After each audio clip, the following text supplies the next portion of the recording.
Media మిత్రులందరికీ నమస్కారం అండి. ఎంపీ వెంకటేష్ నేత గారు బీఆర్ఎస్ పార్టీ నుంచి కాంగ్రెస్ పార్టీలోకి చేరడం జరిగింది. అయితే ఇంతకుముందు నేను ఢిల్లీలో మాపై జరిగిన అన్యాయం గురించి నిరసనలు చేస్తున్న టైంలో ఆయన ఢిల్లీకి రావడం జరిగింది.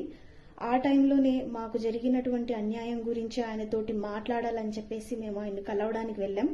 అయితే ఆయన మమ్మల్ని కలవకుండా అక్కడి నుంచి వెళ్ళిపోయారు.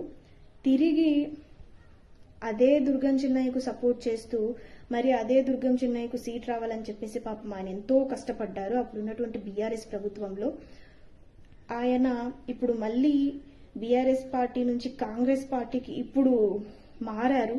సో ఈ మారడం వెనుక అంతర్యం ఏమిటో తెలియాల్సి ఉంది. అలాగే ఇప్పుడున్నటువంటి కాంగ్రెస్ ప్రభుత్వంలోకి చాలా మంది బీఆర్ఎస్ పార్టీ నుంచి వచ్చారు. కానీ ఆ టైంలో మాకు ఇంత అన్యాయం జరుగుతున్నా కూడా ఎంపీ వెంకటేష్ నేత గారి గురించి ఎలాంటి స్పందన రాలేదు. ఆయనకి ఎన్నో మెసేజ్లు చేశాం, చాలాసార్లు కలవడానికి ట్రై చేశాం, అయినా కూడా ఆయన పట్టించుకోవట్లేదు.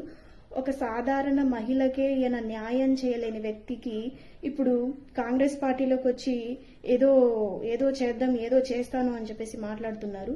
మీరు చేసేది ఏమీ లేదు. ఎందుకంటే అక్కడ ఒక ఆడపిల్లకు మీరు న్యాయం చేయలేకపోయారు.